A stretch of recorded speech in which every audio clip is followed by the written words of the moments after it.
Film की शुरुआत में पवित्र कुरान की सूरह अल आराफ की आयत 16 और 17 का ट्रांसलेशन दिखाया जाता है, जिसका निचोड़ ये है कि शैतान इंसान को मुसीबत में डालने के लिए उन्हें सीधे रास्ते से हटाएगा और चारों तरफ से हमला करेगा। इसके बाद सीन एक बारिश वाली रात में शिफ्ट होता है, जहां हम एक औरत को रेनकोट पहने हुए देखते हैं जो एक रूम पर नजर रख रहा था। फिर हम आशा और उसकी माँ को देखते हैं। आशा अपनी माँ से पूछती है कि क्या वो अभी भी वो रिंग पहने हुए हैं। माँ बताती हैं कि ये रिंग आशा की नानी ने शादी के वक्त दी थी। माँ मजाक में कहती हैं कि बॉयफ्रेंड मिलते ही आशा उन्हें छोड़कर चली जाएगी। आशा वादा करती है कि वो कभी शादी नहीं करेगी और पूरी जिंदगी माँ का ख्याल रखेगी। माँ आशा से रिक्वेस्ट करती हैं कि कल वो काम पर न जाए और घर पर उनके साथ रहे। आशा बताती है कि वो एक नर्स है और हॉस्पिटल में बहुत पेशेंट्स हैं, इसलिए उसे जाना ही होगा। आशा नोटिस करती है कि माँ बीमार फील कर रही हैं। माँ मानती हैं कि उन्हें अकेले डर लगता है और ऐसा लगता है कि आसपास कुछ बुरा या मनहूस है। आशा उन्हें दिलासा देती है कि ये बस उनके मन का वहम है। लेकिन अगले ही पल हम देखते हैं कि आशा बिस्तर पर अकेली लेटी थी। मतलब अब तक वो जो देख रही थी वो सब उसकी इमेजिनेशन थी। अगले दिन सुबह काम पर जाते वक्त रूम नाम की एक अनजान औरत बार बार आशा का नाम पुकारती है। रूम दावा करती है कि आशा की माँ उसके पास आई है। आशा हैरान होकर बताती है कि उसकी माँ मर चुकी है। तब रूम माँ का नाम रातिह बोलकर आशा को चौंका देती है। रूम आशा को अपने घर बुलाती है ताकि वो डिटेल्स बता सके।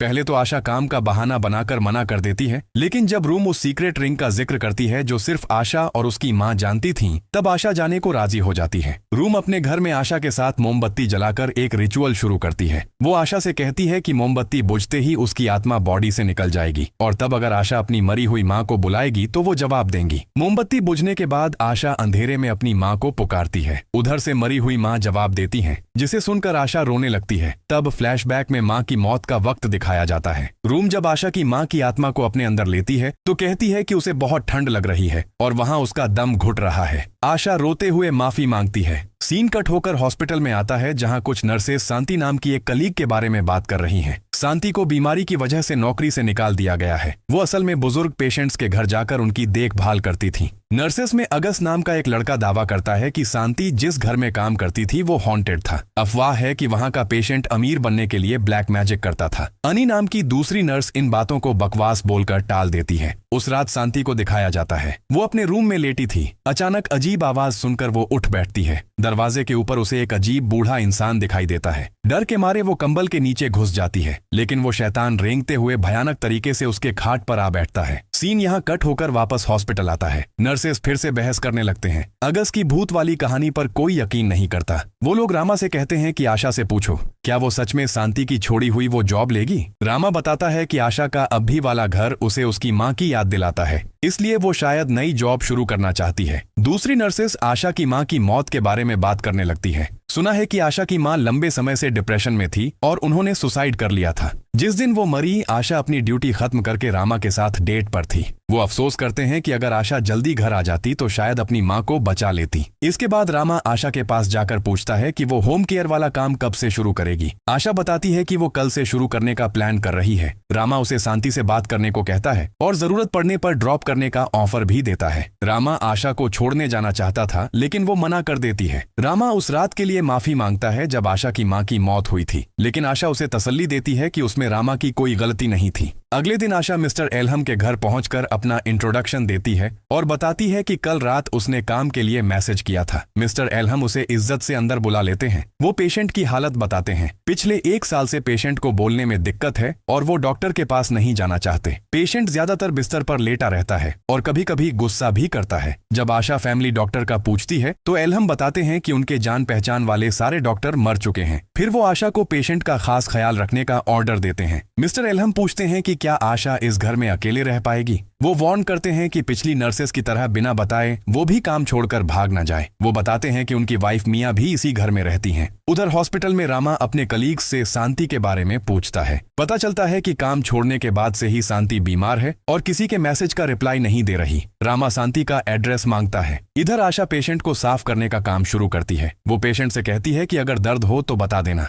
सीन रात में शिफ्ट होता है। जब आशा पेशेंट को डिनर कराने जाती है तो पेशेंट गुस्से में खाना फेंक देता है। आशा उन्हें समझाने की कोशिश करती है कि बिना न्यूट्रिशन के वो जल्दी ठीक नहीं होंगे और रिक्वेस्ट करती है कि दोबारा ऐसा न करें। फिर आशा फ्रेश होने वॉशरूम जाती है तो वहाँ एक लड़की की आवाज उसे पुकारती है। आशा उसे इग्नोर करके अपना काम खत्म करती है। इसके बाद फोन पर आशा और रामा की बात होती है। आशा पेशेंट के लिए दुख जताती है कि देखभाल के लिए फैमिली में सिर्फ एक ही मेंबर बचा है। पेशेंट की एक बेटी थी जो शायद बचपन में मर गई और वाइफ भी जिंदा नहीं है। अगले दिन सुबह आशा आंगन में 2 कब्रें देखकर वहां जाती है। तभी वो देखती है कि पेशेंट के रूम की खिड़की से कोई उसे घूर रहा है। आशा दौड़कर रूम में जाती है लेकिन वहां जाकर देखती है कि उसका पेशेंट इस्माइल तो सोया हुआ था। दूसरी तरफ रामा शांति का पता लगाने उसके घर जाता है। रामा वहां जैसे ही खड़ा होता है शांति के घर का गेट अपने आप खुल जाता है। गेट और दरवाजा खुला देखकर रामा अंदर घुसता है। वहां उसे बहुत गंदी बदबू आती है। फिर उसे शांति की लाश बहुत ही खौफनाक और बिगड़ी हुई हालत में मिलती है। लाश को देखकर रामा बुरी तरह डर जाता है। इसके बाद हेल्थ वर्कर्स आते हैं और शांति की बॉडी लेकर चले जाते हैं। वो बताते हैं कि शांति को मौत हुए 1 हफ्ते से ज्यादा हो चुका है और उसका चेहरा देखकर लगता है कि वो बहुत डर कर मरी है। वो रामा को कहते हैं कि इस बात की पुलिस रिपोर्ट करे। रामा आशा को फोन करता है लेकिन वो गहरी नींद में थी इसलिए फोन नहीं उठा पाती। ठीक तभी एक हाथ आशा के सिर पर हाथ फेरता है। आशा तुरंत जाग जाती है लेकिन रूम में किसी को नहीं देखती। फिर वो बेड के नीचे चेक करती है। वहाँ कुछ दिखता है। वो उसे लेने की कोशिश करती है कि तभी बेड से चरमराने की आवाज आती है और आशा देखती है कि कोई बेड पर बैठा है और पैर नीचे लटकाए हुए हैं। इससे आशा बहुत डर जाती है और तभी उसकी नींद खुल जाती है। तब तक सुबह हो चुकी थी। खैर, इसके बाद आशा अपने पेशेंट को खाना खिलाने की कोशिश करती है लेकिन पेशेंट कहता है उसे फेंक दो।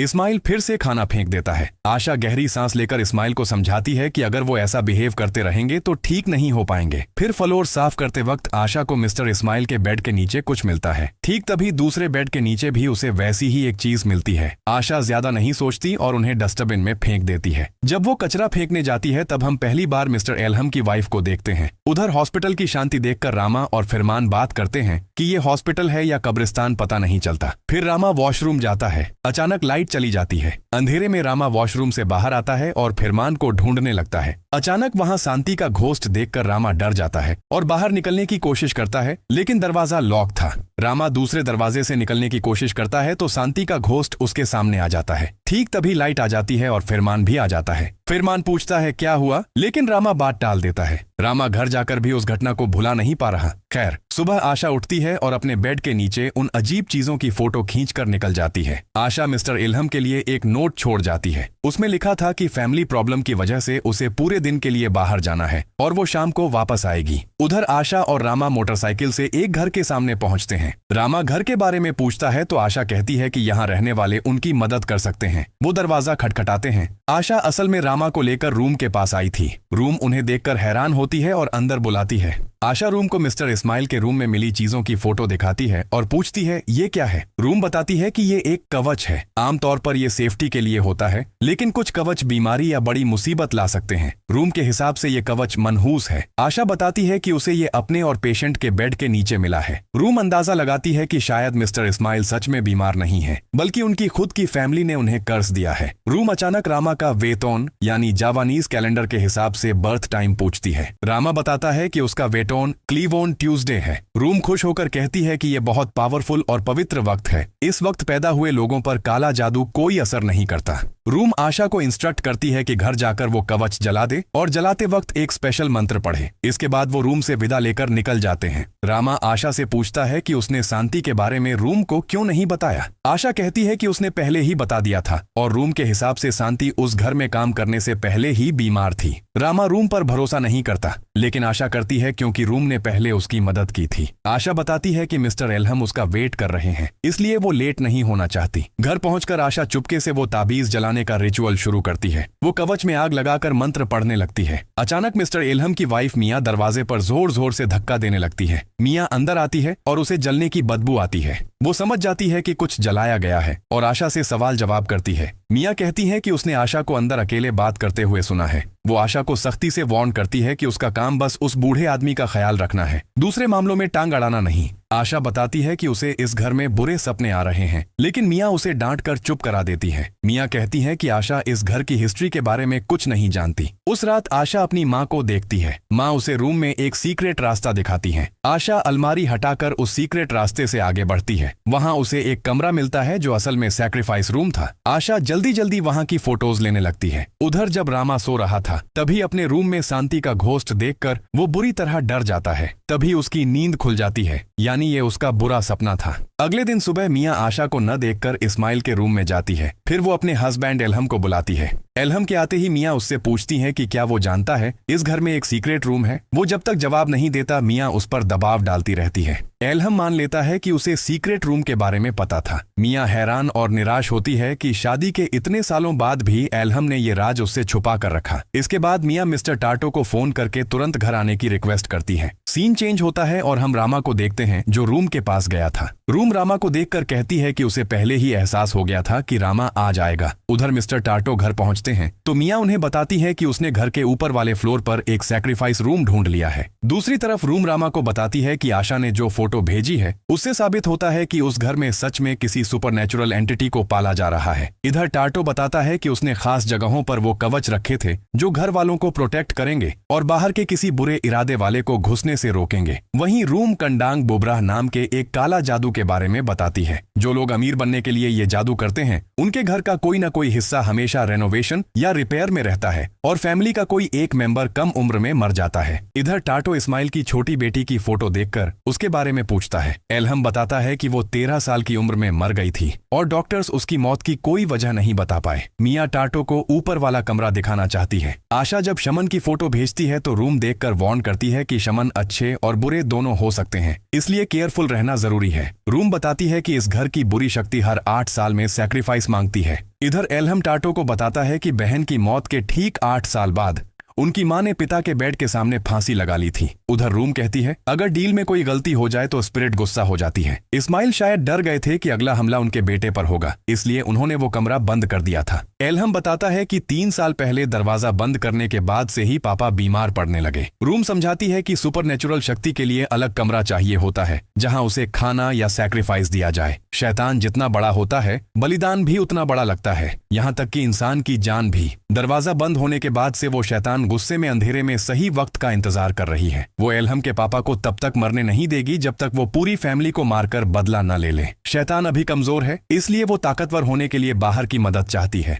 रूम को डर है कि आशा खतरे में है क्योंकि वो शमन शायद उस बुरी शक्ति को और पावरफुल करने की कोशिश कर रहा है। ठीक तभी सैक्रिफाइस रूम में टाटो और एलहम की वीडियो बनाते वक्त आशा अचानक पोसेस्ड हो जाती है। आशा शैतानी आवाज में चिल्लाती है, निकल जाओ। खतरा समझकर रूम बताती है कि क्लीवोन फ्राइडे की रात एक खास रिचुअल होगा जिसे तुरंत रोकना होगा। आशा की चीखें सुनकर रूम रामा को वहां जल्दी जाने को कहती है और बोलती है कि शमन के रिचुअल के वक्त आशा के साथ एक मंत्र पढ़ना होगा। इधर टाटो और पोसेस्ड आशा के बीच लड़ाई होती है। आशा के अंदर का शैतान कहता है ये उसका इलाका है और पूछता है टाटो वहां क्यों आया। टाटो नाम पूछता है तो डीमन जोर से हंसने लगता है। वो कहता है नाम जानने की जरूरत नहीं और टाटो को खत्म करने की धमकी देता है। तब टाटो आशा के मुंह से कुछ निकालकर उसे शांत कर देता है। इसके बाद टाटो बताता है कि आज रात यानी क्लीवोन फ्राइडे को एक रिचुअल करना होगा। रात में टाटो रिचुअल शुरू करता है, तभी रामा भी वहां आ जाता है। रामा छुपकर घर में घुस जाता है और आशा के पास पहुंचता है। आशा के हाथ पैर बंधे हुए थे। वो उसके हाथ खोलकर कहता है रूम ने बोला है कि उन दोनों को मिलकर ये मंत्र पढ़ना होगा। वो एक कागज निकालता है और तैयारी करता है। इधर टाटो रिचुअल शुरू करता है तो इस्माइल दर्द में चिल्लाने लगता है। फिर जैसे ही टाटो मंत्र पढ़ना शुरू करता है आशा और रामा भी मंत्र पढ़ने लगते हैं। अचानक टाटो की रिचुअल प्लेट टूट जाती है और माहौल शांत हो जाता है। तभी किसी के आने की आहट सुनकर रामा आशा को वार्न करता है कि वो लोग आ रहे हैं और वो आशा के बेड के नीचे छुप जाता है।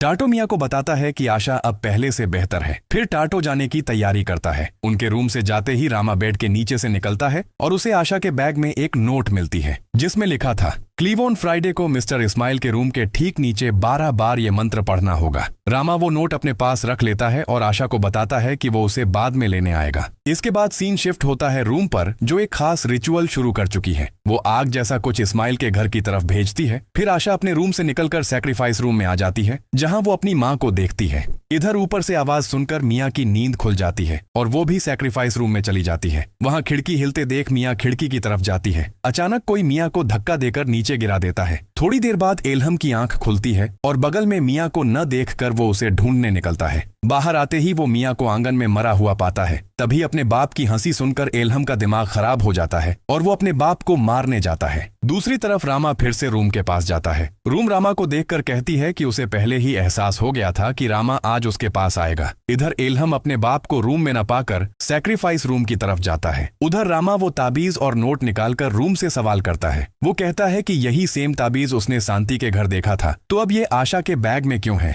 रूम लॉजिक देती है कि सारे शमन्स एक जैसे ताबीज यूज करते हैं, लेकिन रामा यकीन नहीं करता और कंफर्म हो जाता है कि ये रूम का ही काम है। रामा रूम से उसके असली प्लान और साजिश के बारे में पूछता है। इधर एलहम सैक्रिफाइस रूम में जाकर देखता है कि उसका बाप पागलों की तरह हंस रहा था। उधर रूम रामा पर जोर जोर से हंसने लगती है। वो कहती है कि रामा का अंदाजा सही है, लेकिन उसमें सेल्फ कॉन्फिडेंस की कमी है। रूम बताती है कि रामा की इसी कमी और गलती की वजह से आज वो रूम के अड्डे पर आ पहुंचा है। रूम अपना असली मकसद बताती है। वो बताती है कि उस घर में कुछ ऐसा है जिसे पाने से उसकी ताकत और बढ़ जाएगी। उसने वहां घुसने की कोशिश की थी, लेकिन प्रोटेक्शन सर्कल की वजह से अंदर नहीं जा पाई, इसलिए उसने दूसरा रास्ता चुना। रूम बताती है कि उसने पहले शांति को यूज किया था क्योंकि शांति आराम से उस घर में घुस सकती थी, लेकिन शांति बहुत बेवकूफ और कमजोर थी। शांति के बाद रूम ने आशा को यूज करके उस घर में एंट्री ली। इधर जब एलहम अपने बाप को मारने जाता है, ठीक तभी कोई उसे रस्सी से फांसी पर लटका देता है और उसका बाप लगातार हंसते ही जा रहा था। अचानक उसका बाप दर्द भरी आवाज में एलहम को पुकारता है। तब तक एलहम मर चुका था। उधर रामा रूम के ब्लैक मैजिक के असर से बेहोश हो जाता है। फिर रूम रामा को कफन में लपेटकर सैक्रिफाइस के लिए तैयार करती है। रूम कहती है वो रामा को तकलीफ नहीं देना चाहती। फिर नाइफ चलने की आवाज आती है। इसके बाद रूम बैग में कुछ लेकर घर के बाहर आती है। इधर कोई मिस्टर इस्माइल पर पेट्रोल छिड़क कर आग लगा देता है। ये कोई और नहीं बल्कि आशा ही थी जिसने मियाँ, एलहम और इस्माइल को मारा है। लेकिन आशा अब रोने लगती है।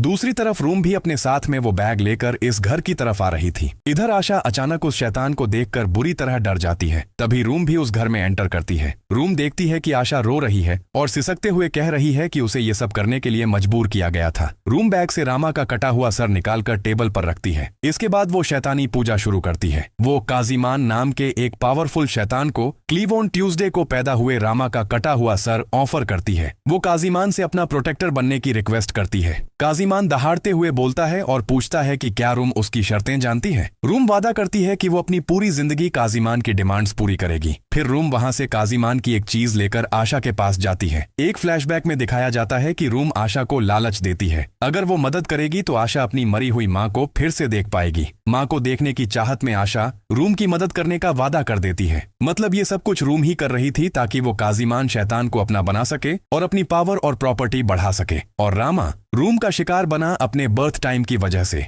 यानी क्लीव ऑन ट्यूसडे। और टाटो बुरा शमन नहीं था, बल्कि असली बुरी शमन तो खुद रूम थी। और आशा जो अपनी माँ को देखती थी वो उसकी माँ की सोल नहीं थी, वो बस रूम का बनाया हुआ एक इल्यूजन था। खैर, नेक्स्ट सीन में हम रूम को उसी रेनकोट में देखते हैं जो मूवी की शुरुआत में दिखाया गया था। मूवी के लास्ट सीन में हम देखते हैं कि जब आशा अपने घर वापस आती है तो वो बिस्तर पर अपनी माँ को देखती है। और इसी के साथ ये मूवी यहीं खत्म हो जाती है।